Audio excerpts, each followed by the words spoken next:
Ladies and gentleman, ہم لوگ Titanic کے واقعے سے تو بخوبی واقف ہوں گے۔ ایک ایسا واقعہ کہ جو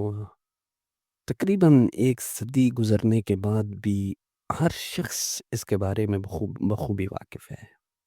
ٹائٹینک کی تیاری، اس کا ڈوبنا، اس کے تمام تر محرکات سے دنیا کی 90% آبادی اس واقعے کو جانتی ہے۔ مگر اس اتنے بڑے واقعے کے اندر ایک ایسا چھوٹا واقعہ کہ جو شاید ہی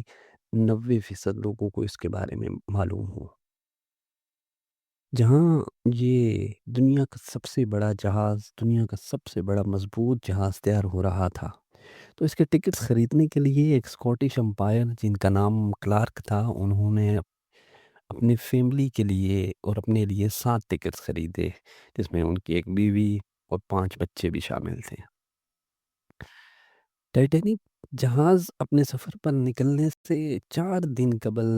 اس کلارک نامی شخص کے کتے نے اس کے سب سے چھوٹے بیٹے کو کاٹ لیا، اور اس دن جب اس ٹائٹینک نے اپنے سفر کا آغاز کرنا تھا، اس کی بیوی نے یہ کہہ کے کلارک سے اس سفر پر جانے کے لیے معذرت کر دی کہ وہ اپنے بچے کو ایسے چھوڑ کے نہیں جا سکتی، اور اس صورتحال میں کہ جب کہ اس کا بیٹا شدید زخمی ہے، وہ اس کو سفر پر بھی لے جانے کے لیے قائل نہ ہوئی۔ کلارک جو کہ اپنی زندگی کی جمع پونجی اس ٹائٹینک جہاز کے سفر کے لیے اس نے ٹکٹس خرید لیے تھے، اس کی آنکھیں نم ہوئیں کہ دنیا کا سب سے بڑا جہاز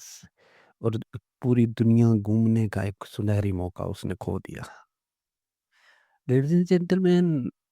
5 دن کے بعد جب کلارک ٹی وی چینل پر یہ خبر سن رہا تھا کہ ٹائٹینک سمندر میں ایک آئس برگ سے ٹکرا کے تباہ ہو چکا ہے، وہ ڈوب چکا ہے، کلارک اٹھتا ہے، بھاگتا ہے اور جا کے اس کتے کو چوم لیتا ہے،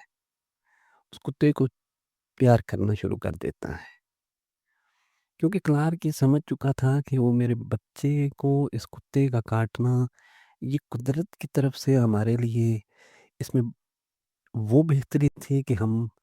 آج اپنی زندگیاں کھو چکے ہوتے ہیں، آج ہمارے پورے خاندان کا نام صفحہ ہستی سے مٹ چکا ہوتا، مگر اس کتے کے کاٹنے کی وجہ سے آج ہم سب زندہ ہیں۔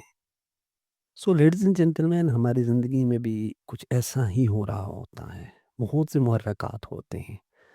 مگر ایک نقطہ کہ جس پہ ہمیں ضرور فوکس کرنا چاہیے، ضرور دھیان دینا چاہیے کہ ہماری زندگی میں جو کچھ بھی ہو رہا ہوتا ہے، بظاہر ہمیں یہی لگ رہا ہوتا ہے کہ اس میں ہمیں نقصان ہے، اس میں ہمارا فائدہ نہیں ہے، مگر وقت ثابت کرتا ہے،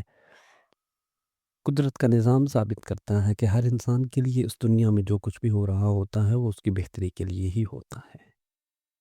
تو ہمیں ہر کام میں گلے شکوے کرنے کے بجائے، ہر کام میں نکتہ چینیاں کرنے کے بجائے، ہر کام میں پرفیکشن بنانے کے بجائے ہمیں اپنی 100% ایفرٹس دینی چاہیے، اور ان ایفرٹس کے بعد ہمیں رزلٹ،